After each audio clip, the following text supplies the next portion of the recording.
Rukja më e mirë, mjekimi më i mirë është lidhja me Allahun subhanahu wa taala. Mjekimi më i mirë është leximi i Kur'anit.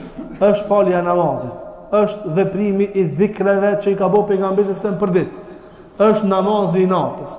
Transmeton nga Ibn Taymi rahimahullahu taala të këtë thonë, për një njeri i cili sprovohet me shigjet prej shigjetave të shejtanit në zemrën e tij. Njeriu i cili sprovohet me një shigjet të helmuar të shejtanit në zemrën e tij. Më saktësisht, kjo shigjet ka të bëjë për çështjen e epsheve. Njeriu i dhan pas epsheve, shikim haram, veprim haram dhe kështu me radhë, prej harameve. Sendi më i mirë, prej më të mirave, jashtë farzave, që ndikojnë në mjekimin e njeriu është me uçum vaktin e syfirit.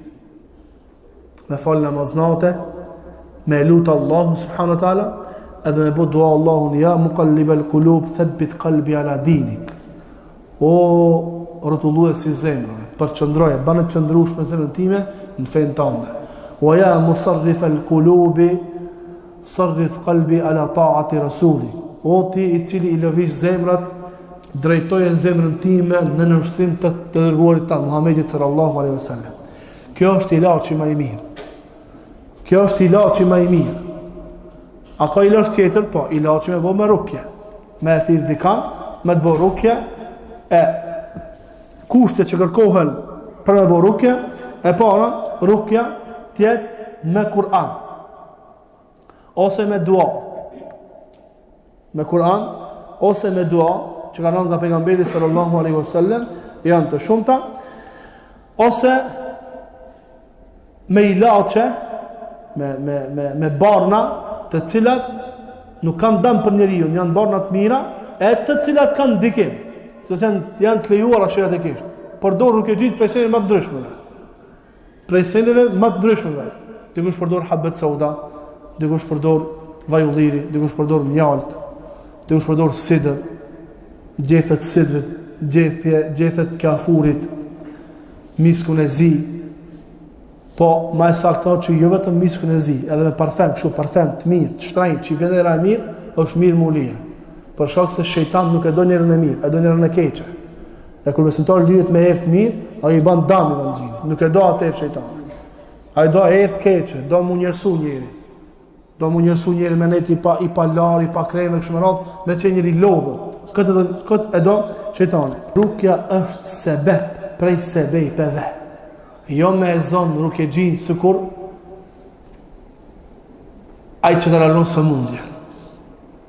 Mu mbështet tek rukëxhia. Jo, mbështet me botë Allah subhanahu taala, rukëxhiun me marr si sebeb. Rukëxhiun me marr si sebeb për të larguar këtë sëmundje, këtë sprov. Allahu i lëroft të gjithë musliman prej sprovat të ndryshme që i ka. Që ka thënë Ibn Qayyim rahimahullahu taala në kohën e tij, në qoftë se i hapim gjoksat e njerëzve, do ta shohim që shumica e tyre janë prek prej shpirtave të këqij.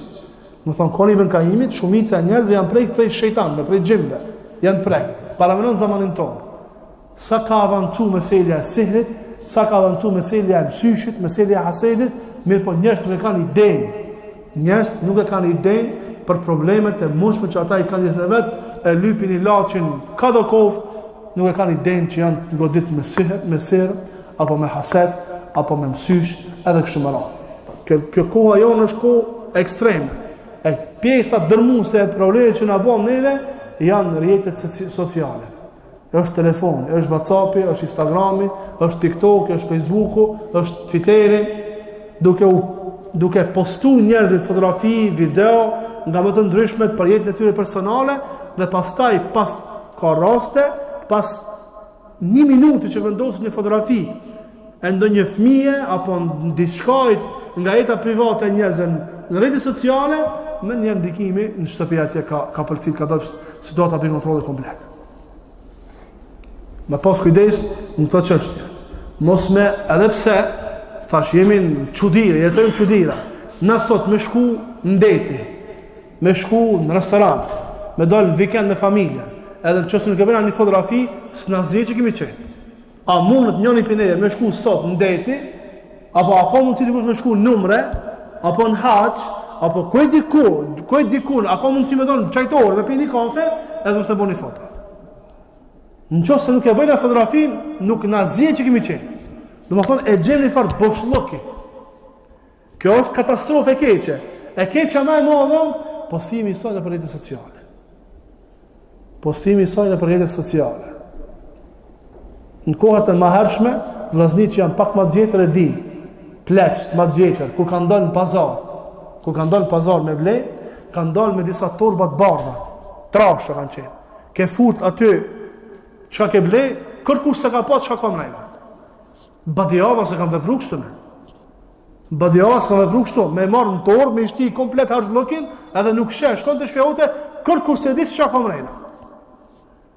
Sot e merr krejt dunjaja vesh për një punë më të vogël që na e bojmë. Dhe pastaj shkak i kësajna, hasedin, syshi, inati, mdhefi, xhelozia edhe kështu me radhë, prishet komplet atmosfera familjare, atmosfera në raport me burrin e gruas, me fëmijët edhe kështu me radhë, edhe njerëzit nuk e kanë idenë se ku kanë probleme.